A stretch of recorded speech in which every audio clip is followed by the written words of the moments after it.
Bonjour à tous! Aujourd'hui nous voilà sur une position qui a été occupée par des soldats de l'armée française en juin 1940, vraiment à la toute fin du conflit, peu de temps avant que l'armistice soit signé. Ici il y avait une division de l'armée française qui s'était retranchée sur ces hauteurs. Vous voyez, il y a encore des anciens trous d'hommes. Là on avait plusieurs soldats d'infanterie, donc deux soldats équipés d'armes individuelles, voire de mitrailleuses, des armes collectives, qui se retranchaient dans ces trous. Ils ont justement construit cette position entre guillemets fortifiée parce que c'est vraiment, vous voyez, c'est des trous creusés à même la terre, abrités derrière quelques rochers certes, mais on s'en fait vraiment pas des bunkers protégés. Donc là ils étaient à la merci notamment des tirs d'artillerie voire de mortiers allemands. Cette position elle surplombait un carrefour qui était environ à 200-250 mètres un petit peu plus bas. Bon ici il faut bien sûr imaginer sans la forêt, à cette époque c'était une zone parfaitement dégagé sur 250-300 mètres. Là en face c'était tout des marécages, donc forcément si les Allemands devaient passer, ça devait être par cette route. Donc là c'était une position stratégique. J'avais interrogé il y a une dizaine d'années, en 2009, des anciens combattants qui avaient combattu ici. Deux personnes qu'on a pu retrouver qui habitaient encore à proximité.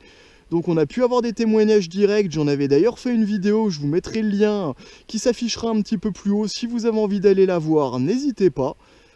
Mais ils nous racontaient que sur ces positions, en fait, ils ont vécu l'enfer. Mais l'enfer sur Terre. Les Allemands, justement, quand l'obscurité est tombée, ils en ont profité pour prendre cette position à revers, bousculer les quelques soldats d'infanterie qui étaient en première ligne, justement, sur ces positions qui surplombaient. Avec l'appui notamment de mortiers, ils ont réussi à progresser difficilement. Les Français leur ont infligé quand même des pertes. Mais ils sont montés, c'est à pic. Justement, quelques soldats allemands, équipés notamment de mitrailleuses MG34, ont réussi à prendre position sur les premiers trous. Vous voyez, c'est toute une série. Là, les premiers avaient été conquis. Donc les soldats allemands, appuyés par des mitrailleurs MG34, se sont positionnés là. Et au lever du jour, on commençait à arroser. Dès que les Français levaient la tête ou voulaient justement reprendre cette position, ils ont commencé à arroser copieusement, et ça pendant plus de 24 heures. Ici, il y a vraiment eu...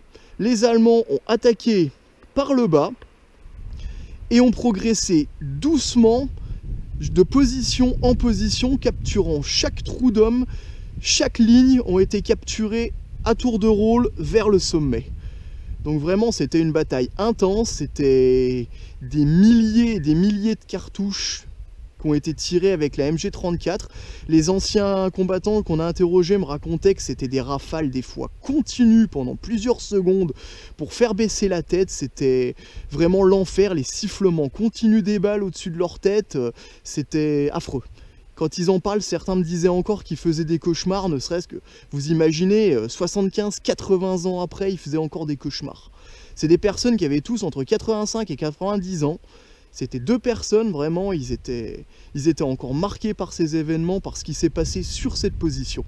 C'est pour cela qu'ils m'ont indiqué le lieu exact. Donc aujourd'hui, on va essayer justement de recouper témoignages et trouvailles sur le terrain.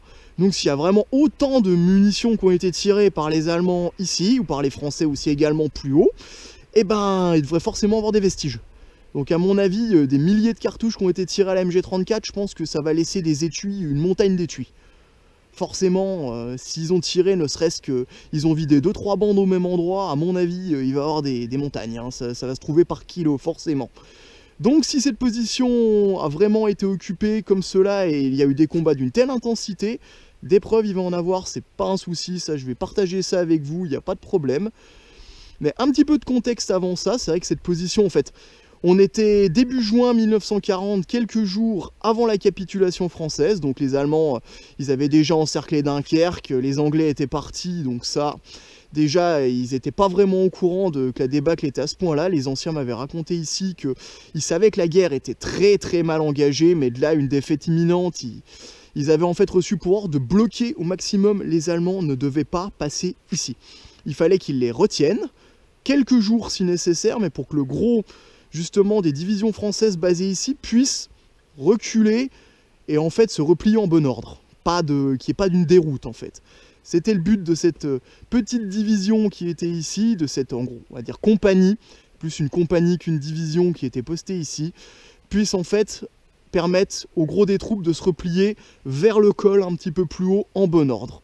Bon, malheureusement, je ne vais pas vous spoiler la fin, mais si vous êtes passionné d'histoire comme moi, on la connaît.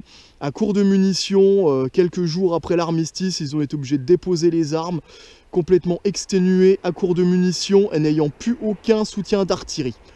Il faut bien dire, les hommes qui étaient ici, il y avait un seul canon.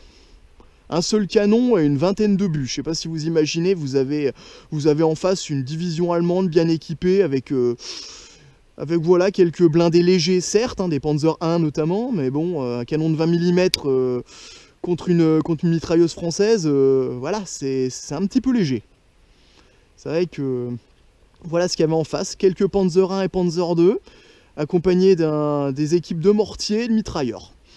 Donc là, vous avez le gros déséquilibre, les Allemands qui étaient bien ravitaillés, bien équipés, et les Français en fait qui avaient déjà combattu et qui littéralement se repliaient de la ligne Maginot et qui avaient perdu la grosse partie de leur équipement.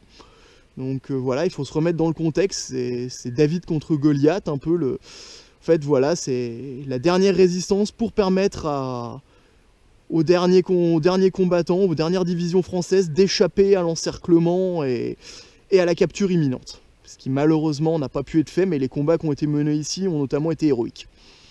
Voilà, c'est des combats qui ont permis de bloquer les Allemands pendant un peu plus entre 36 et 40 heures, d'après ce qui a été raconté, d'après ce que j'ai pu lire. Mais on va dire que c'était quand même, ils ont tenu tête un bon moment, donc je pense bravo à eux. Et là maintenant avec vous, je vais essayer de vous trouver des preuves de ces combats intenses. Je pense que ça devrait pas être difficile parce que vu le nombre de cartouches qui ont été tirées ici, selon les témoignages, il doit en avoir beaucoup. Donc on va voir ça ensemble. Et ben, désolé pour ce long blabla, mais un petit peu de contexte avant de commencer, ça fait jamais de mal. Et ben c'est parti. Aujourd'hui j'ai testé le nouveau détecteur, le Minlab que m'a offert mon épouse pour mon anniversaire. Donc ça devait donner l'occasion de tester le matériel. Il est flambant neuf, il n'a pas encore fait une seule sortie, le pépère. Ça me changera de mon vieil ADX 150 qui avait 15 ans mais qui était toujours... qui avait quelques difficultés mais qui était encore en état de fonctionner. Donc celui-ci, voilà, on va le tester aujourd'hui. Merci à mon épouse pour ce magnifique cadeau, franchement c'était excellent, merci à elle. Et ben on va commencer ça ensemble. Ah, vous voyez, ça a l'air de sonner quand même sur une grande surface, hein.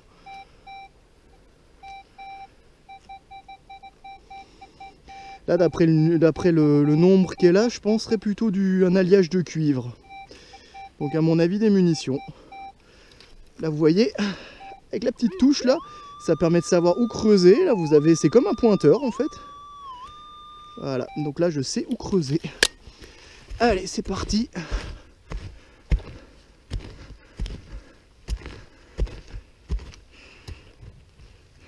Là vous voyez, je m'équipe de ce petit piochon justement pour une bonne raison. Comme ici, il y a peut-être encore des choses explosives, c'est pour éviter de prendre la grosse pelle. Justement, la pelle est moins pratique dans les racines aussi, justement pour pouvoir être un peu plus délicat.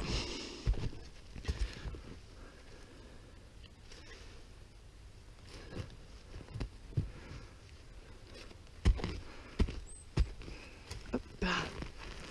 On va dégager un petit peu là autour. Allez, regardez. Premier étui. Là, c'est de l'étui allemand. Là, forcément, du 7,92. Donc, certainement cartouche de mitrailleuse. On va la poser là. À mon avis, c'est loin d'être la seule, je présume, parce que vu le son, comment ça fait. On va reprendre un peu le détecteur pour voir où ça peut être. On va passer encore en dessous. Hein. Il y a l'air d'en avoir un beau paquet sur la zone.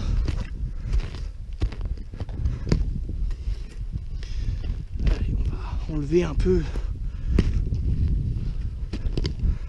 Voyez-les doucement. Justement, pas tout casser. Une racine. Allez, encore un étui. Celle-là, elle a morflé, peut-être en la déterrant.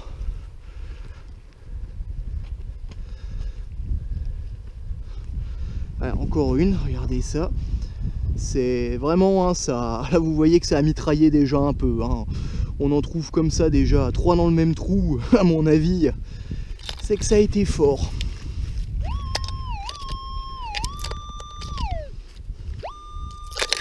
Voilà, en plus ça sonne fort hein, partout. Là le sol il est... Je pense que le sol ici il est recouvert.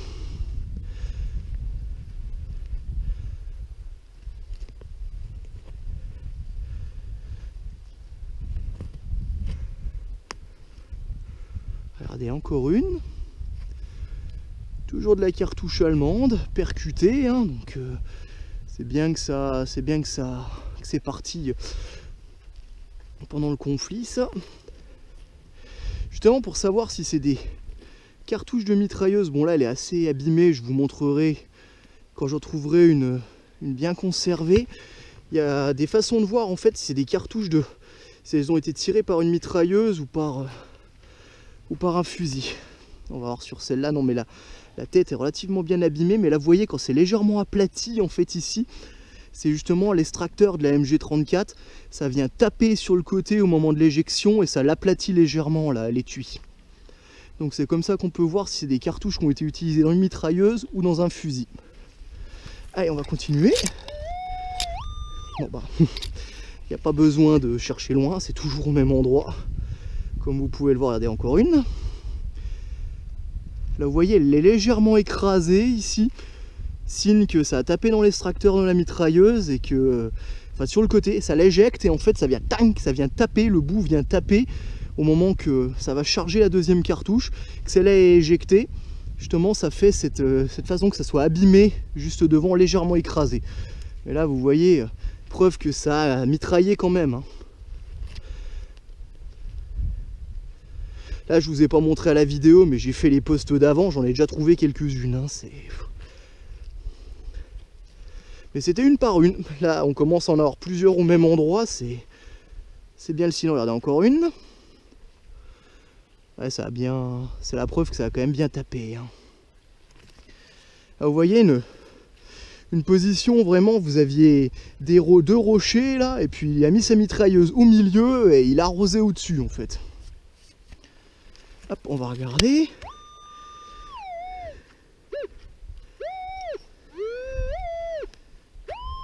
Voilà, un petit peu sur la droite maintenant. Et là voilà, après on ira voir les positions françaises, mais là pour l'instant, déjà corroborer un petit peu les tirs nourris de mitrailleuses, c'est que forcément il va rester des preuves. Hein. Là, vous voyez, encore un étui, des preuves il va en avoir, hein, c'est pas un problème. La preuve que ça a mitraillé ici, il va en avoir des milliers, hein, des douilles comme ça. Enfin des étuis. J'ai toujours l'habitude de dire douille, mais étui de cartouche en fait, c'est douille d'obus. Pour les puristes, c'est important. Allez, on va regarder ça. Regardez ça, ça fait que sonner. Ça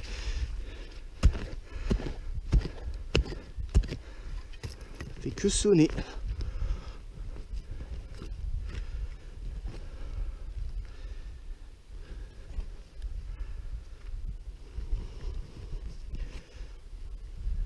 Voilà, encore une. Mais elles sont dans un sale état. Hein. Quand même, on voit bien que... Vous voyez, percutées encore, hein, mais elles sont dans un triste état, hein, ces munitions. On va croire qu'elles sont passées au feu ou qu'il y a peut-être un obus d'artillerie ou de mortier qui a atterri là-dessus. Ça serait même pas étonnant en fait. Donc là, vous voyez, je mettrais peut-être ça en accéléré parce que trouver des... Regardez là, je pose le détecteur à peine au-dessus, regardez ça. Regardez, là ça sonne, là ça sonne, là ça sonne. C'est démentiel. C'est démentiel, hein, ça sonne. Là on a un tapis d'étui. Hein. Clairement vous avez un tapis qui part d'ici et qui continue là, là, ah, mais partout. Hein. C'est un truc de dingue, là s'il faut déterrer tout ça, je vais y passer des heures, clairement. Bon bah, on va continuer, on va Peut-être changer un petit peu de position, voir s'il n'y a pas moyen de trouver un petit peu autre chose, mais là pour l'instant, là vous voyez, premier trou, déjà 3, 4, 5, 6, 7, 8, 9, une petite dizaine d'étuis allemands. Donc hop là, je vais reboucher le trou, toujours important. Bah regardez, à peine je rebouche, et hop la petite dixième qui est là. Toujours bien important, ça, reboucher vos trous en fait. Bon, là à côté c'est pas moi, c'est un sanglier, mais voilà, peut-être reboucher un peu le trou du sanglier en même temps, mais voilà, important, reboucher vos trous.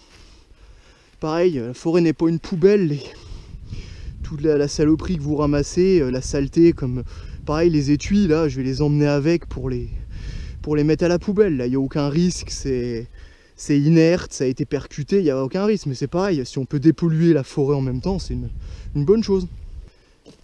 Là on est juste sur le poste d'à côté. Purée, regardez ça. Mais regardez ça, c'est pas des bêtises. Ça sonne, mais tout autour de ce rocher là, regardez. Ah là ça s'arrête. Ici. Là. Là. C'est partout en fait. Bon, on va commencer par où là? C'est où que c'est le plus de son? Regardez ça, le signal il est fort de là à ici. C'est un truc de dingue. Bon bah commençons. Ah bah, et regardez ça. Regardez ça. Premier coup, allez, deuxième petit coup. Regardez un peu les étuis là. Regardez ça, il y en a 1, 2, 3, 4. Oh, regardez, 5. Ah bah là je pense que ça a dû mitrailler. Ah bah voilà ce que je vous essayais de vous dire tout à l'heure. Cartouche de mitrailleuse. Là sur celle-là on le voit pas trop, mais là un petit peu plus, vous voyez c'est écrasé. D'un côté vous voyez c'est légèrement aplati. Ça c'est signe que c'est une mitrailleuse qui a tiré ce projectile. Au moment de l'éjection justement elle a tapé sur le bord et c'est ça qui lui a fait cette empreinte. Donc voilà comment on différencie les cartouches de mitrailleuse. Donc là on va continuer, je sais pas par où là, mais ça sonnait tout le long. Regardez, encore une là.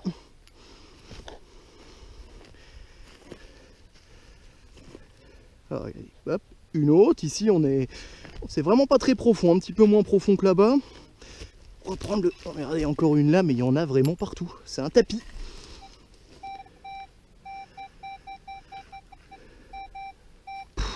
C'est partout. Hein. Là, le détecteur, il s'affole. Regardez. Hop là. Regardez ça. Hop.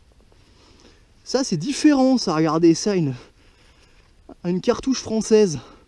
Au milieu des étuis allemands. Regardez, encore 4 là. Une poignée complète. Mais justement, une cartouche française, c'est pour dire que les Français ont déjà occupé ces positions. Les ont perdues pendant la bataille. Ça, c'est la preuve comme quoi ça a été occupé par les deux camps, l'un après l'autre. Et ensuite, les Français ont perdu ces positions et les Allemands sont installés là pour pouvoir... Regardez ça, il y en a encore plein.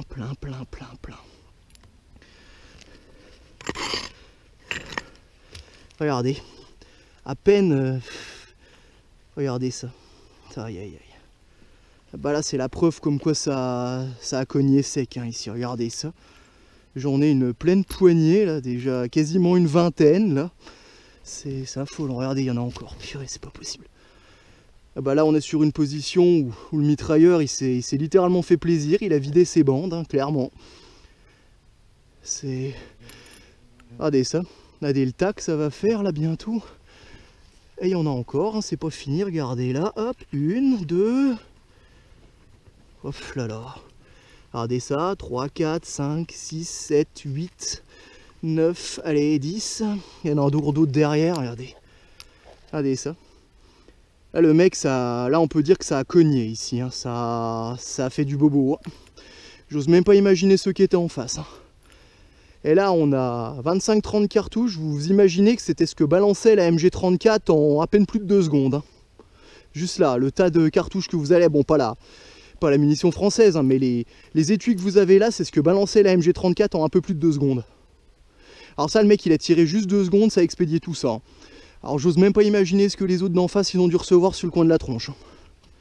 C'est affreux. Allez, encore une.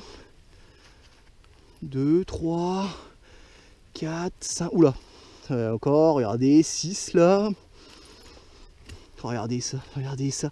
Limite à même le sol. Regardez, vous grattez à peine et vous avez, elles sortent. Regardez ça. Donc là, ça corrobore bien le témoignage de ces anciens combattants. Hein. Regardez ça. Et je vous mens pas, hein, vous pouvez vérifier par vous-même. Les Allemands se sont fait plaisir. Là, on voit bien là l'étui qui est un petit peu écrasé, signe que c'est une mitrailleuse qui l'a éjectée. Donc une MG34, hein, forcément. Donc voilà. Regardez, il y en a encore. Regardez ça. Là, le mitrailleur, vraiment, il s'est fait plaisir. Il a vidé quelques bandes, à mon avis, dans ce coin-là. Regardez, il y en a encore. Regardez ça, là, juste dans ce coin-là. Rien que vous grattez avec la main, vous en avez une poignée. Regardez. Encore 6. Là, ça représente même pas une demi-seconde de tir sur une MG34, 6 munitions. Faut imaginer que la MG34, elle balançait quand même entre 12 et 14 cartouches à la seconde. Donc, faut s'imaginer se retrouver en face de ça, quoi. À peine il y a une bout de tête qui dépasse, on s'en prend une. Est-ce qu'il y en a d'autres?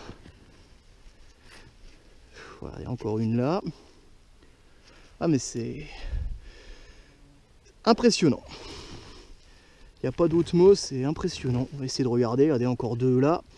Mais c'est vrai que c'est à peine dans le sable, hein. C'est posé. Là, vous avez à 3-4 cm sous la surface. Hein. C'est là.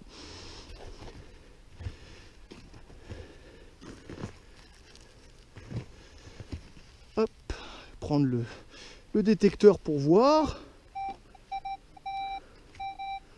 Regardez, ça sonne tout le long du rocher. Il y en a littéralement partout. Si jamais j'ai du mal à les localiser, au pire je prendrai le pointeur, c'est pas grave. Regardez, un peu plus profond là, elles ont dû glisser au pied du rocher, encore 2. On va continuer là, regardez, une autre. Ah, le tas il commence à être impressionnant quand même là. Hop. Je vais sortir le pointeur du sac à dos. Ça sera plus facile à trouver. Il était fourni avec le détecteur, donc je vais pas me priver de m'en servir quand même. Hop. Allez, viens par ici, toi. Ça, franchement, outil, je m'en suis passé pendant tant d'années, mais je crois que là...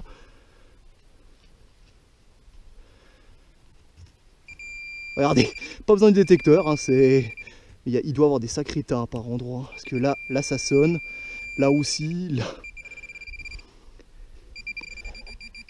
Même là-bas, on va carrément y aller doucement. Parce que là-bas, je pourrais pas passer l'outil.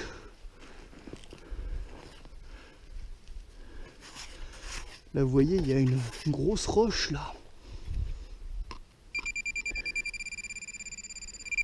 Ah bah, regardez ça. Regardez en dessous, là. Carrément posé, regardez. Regardez ça. À l'air libre. Regardez. C'était là derrière. Hop là, les petites munitions qui tombent toutes là. Regardez ça. Celles-là, elles étaient à l'air libre. Il y avait certainement un arbre, l'arbre qui était juste derrière, qui a été arraché. Regardez, elles sont posées dans même pas 1 centimètre de terre, quasiment à l'air libre, au sec. C'est affolant. Hop. Il y en a encore là-bas, donc on va aller voir après. Je sais pas combien j'en ai déterré, mais là, à mon avis, on a plus d'une 50aine. Là, encore d'autres. Regardez. 4 de plus. Allez, c'est par poignée de 5-6 à chaque fois. Punaise, j'ose même pas imaginer ce que les gars qui étaient en face, ils ont dû vivre en se prenant tout ça. Et là-bas, juste derrière, j'en ai déterré aussi une dizaine, voire un peu plus parce que ça sonne partout au-dessus. Hop, une. Hop, et j'en sens encore, mais sous le rocher, là c'est coincé dans les racines sous le rocher, certaines. Oh, oh, oh, oh, oh. Une douille française, enfin un étui français. Donc deuxième étui français retrouvé là. Donc c'est bien que les Français ont... Ah, c'est là. Ils sont juste là sur le côté de la pierre. Il y en a encore, mais c'est pas possible, il n'y a même pas besoin de détecter tellement il y en a partout. Regardez ça. Le tas commence à être impressionnant, hein, mais là vous voyez. Hop. Il y en a encore ou c'est terminé? Je vais passer le détecteur après de toute façon. Ouais, il y en a encore. Une là. Une ici, là.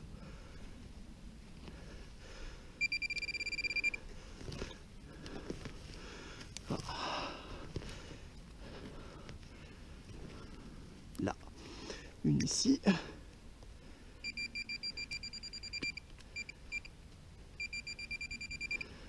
Ah bah dis donc, là où je les ai posés, il y en a même en dessous encore alors.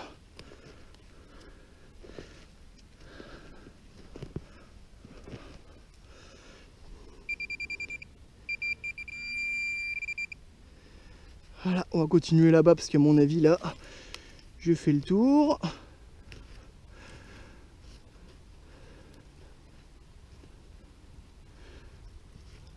Hop, pour le boucher un peu. Mais là, à mon avis, il y en a même en dessous, tout ça. Hein. Le tas que j'ai fait sur la pierre, là, vous inquiétez pas, il y en a peut-être autant en dessous. Donc ici, regardez, pas besoin de détecteur, hein. Vous le posez à peine le pointeur sur le sol, il crépite. Donc, allez, c'est parti. Voilà, les premières qui commencent à sortir, et c'est pas les seules. Allez, encore 3. Allez, 4. Et ça sera pas les seuls. Regardez, on voit les culots qui dépassent. Encore 3.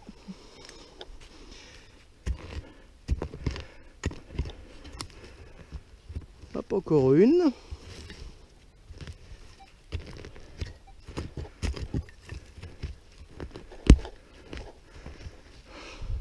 Hop, avec le pointeur. Ça a l'air d'être terminé pour ce poste. On va passer au suivant. Mais là, vous voyez, on va reboucher bien les trous. Hop. Vraiment laisser l'endroit dans un état propre. Aller remonter la terre. Hop, voilà. Donc là, voilà, je vais mettre ça dans le sac à dos. Comme vous pouvez voir, ça commence à faire beaucoup. Là, vous voyez, il y a l'équivalent de 2 positions que j'ai passées au détecteur. Et encore, il reste quelques cibles sur celle d'avant, mais c'est vraiment sous les racines. Donc là, vous voyez, une demi-heure de détection. Vous avez grossièrement une centaine d'étuis. Donc c'est bien la preuve que ça a cogné vraiment fort ici. Donc voilà, on va continuer, essayer de trouver du matériel français maintenant. Là, c'est prouvé comme quoi les Allemands ont vraiment beaucoup mitraillé la zone. Là, vous vous rendez compte sur là l'équivalent de 25-30 mètres carrés. Ça, c'est sur 2 positions, 2 trous. Donc là, à chaque fois, vous avez 3-4 secondes de tir à la MG34 sur chaque position. Donc à mon avis, les Allemands, ils envoyaient une rafale, ils bougeaient. Je pense qu'ils étaient pas statiques au même endroit, sinon on en trouverait tout simplement des montagnes. Mais bon, la preuve est faite, comme quoi le mitraillage allemand a été plus que nourri sur cette zone. Là, vous voyez, je viens de déterrer un étui.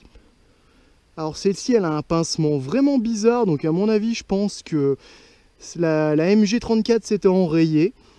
Et là, à mon avis, parce que vous voyez, ces traces sont vraiment anciennes, ça serait abîmé de maintenant, on verrait des traces de frottement sur le verre de gris, justement, sur la corrosion. Donc là, à mon avis, la mitrailleuse allemande s'était enrayée, donc ils ont dû tirer pour extraire la cartouche qui était vraiment coincée dans la chambre. Notamment, vous voyez, ces déchirures, c'est l'effet de tirer tiré sur la culasse pour justement essayer d'extraire cette munition qui avait bloqué à l'intérieur. Mais vous voyez même les traces de difficultés qu'ils ont eues, on peut les voir comme ça. Mais vu les cartouches qu'ils ont tirées, c'est pas étonnant que la mitrailleuse s'est enrayée une fois ou deux. À mon avis, le canon il devait être bouillant, la chambre elle devait... Franchement, ça devait être chauffé au rouge. Là, ça sonne encore pas mal. Là, à mon avis, comme tout à l'heure, il y en a plusieurs sur le même endroit, sur le même site. Allez, encore une, deux. Ouais, là, c'est des tapis. Hein. Sous les pieds, c'est littéralement des tapis d'étui. Regardez. Partout. Regardez, je pose à peine le détecteur plus loin, c'est des tapis. Des tapis d'étui partout. Preuve que ça a cogné vraiment fort. Hein. Regardez, encore une là. Là, je pense que je vais essayer de monter plus sur les positions françaises parce que là, on a bien la preuve que les Français ont pris cher. Donc maintenant, à voir du côté français si on a la preuve de ces combats et surtout de ce qu'ils ont pu envoyer en réponse aux Allemands.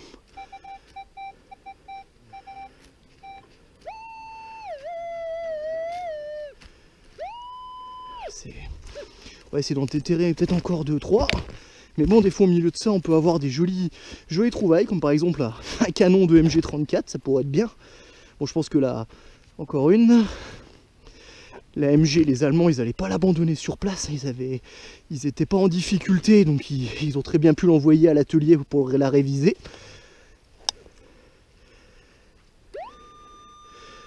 C'est littéralement partout, là on peut reboucher. Là, c'est bon. Hop.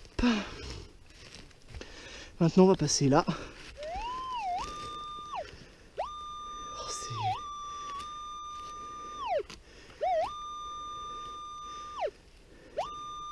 Des tapis. Littéralement des tapis. On marche sur des tapis d'étui.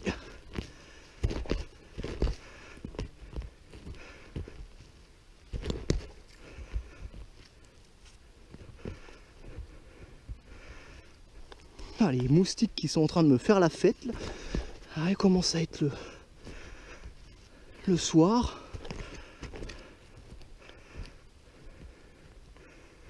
Voilà. Une, deux. Vous voyez, à chaque fois qu'on plonge la main dans la terre, c'est pour en sortir plusieurs. Hein. C'est pareil. Est-ce qu'il y en a d'autres? Regardez, encore une. Hop. N'importe où, là, on pose le détecteur ici, c'est jackpot, ça sonne.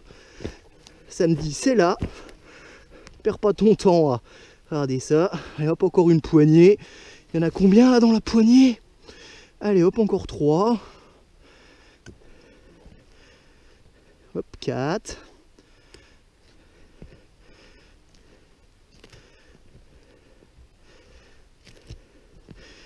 C'est terminé là, je pense pas. Quand même, il aurait pas tiré si peu. Non, bien sûr que non. Il a vidé sa bande, il a vidé son chargeur. Allez, encore 2. Il a bien tout vidé.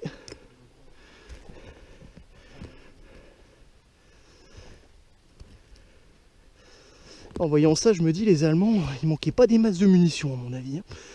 Munitions de la cartouche, ils en avaient à revendre. Ah, terminé pour ce... Bah non, même pas. Regardez. Là, je les pose ici, il y en a 50 cm à côté. Pour dire, c'est littéralement le sol en est recouvert. Hop là. Encore une. Bon bah, on va essayer d'aller voir les positions françaises. Là, je vais reboucher mon trou, voilà. On va essayer d'aller voir les positions françaises pour voir ce que les Français l'ont expédié. Parce que là, avec ça, on sait qu'ils ont reçu beaucoup. Ils ont reçu énormément, donc... on va voir ce qu'ils ont expédié aux Allemands maintenant. Là, juste ici, j'ai regroupé les étuis que j'ai trouvés sur uniquement 2 positions. Donc vous voyez, sur à peu près 25-30 mètres carrés, il y avait tout ça comme étui. Encore, j'ai pas creusé à tous les sons parce que il y en avait vraiment beaucoup. Donc là, c'est vraiment ce qui sonnait en grosse masse, en tas, quoi. Donc là, voilà. Donc la preuve est faite que les Allemands ont énormément tiré à la mitrailleuse.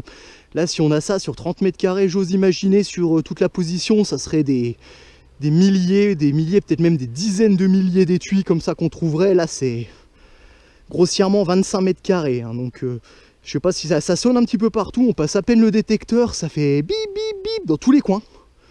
Dans tous les coins. Donc ben voilà, la preuve est faite que les anciens nous ont pas menti, hein, c'est vraiment, ils ont pris un déluge de feu. Les balles, ça devait siffler, donc je sais pas si vous imaginez, là il y a l'équivalent de ce que tirait une MG34, là il y a peut-être, allez, 5 à 8 secondes de tir de MG34. Donc c'est pour ça, je vous laisse imaginer si les Allemands ont tiré plusieurs heures, voire une dizaine d'heures, ce qu'il peut avoir. Et ben voilà, après un petit peu plus d'une heure et demie de détection, ça se termine.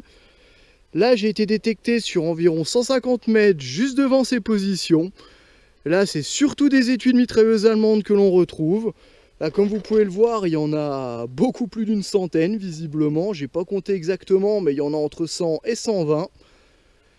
Ça a été assez long pour ramasser ça. C'est vrai que, à part les deux premières positions où il y en avait vraiment beaucoup, ensuite c'était au compte-gouttes. Une par-ci, deux par-là, c'est assez compliqué. Ça fait beaucoup de travail pour creuser. Mais bon, là, dans la prochaine vidéo, je vais m'atteler à essayer de trouver où étaient exactement les positions françaises. Là, par deux étuis de 8 mm Lebel, j'ai trouvé absolument rien. Là, la prochaine fois, j'essaierai de faire toute la partie haute pour essayer de tomber sur les positions françaises et pour pouvoir compléter cette vidéo. Et ben j'ai été ravi de pouvoir partager ça avec vous, là, trouvaille sur un joli nid de mitrailleuse allemande de la Seconde Guerre mondiale. Et ben n'hésitez pas à me dire ce que vous en pensez en commentaire, et puis à bientôt pour de nouvelles vidéos. Au revoir.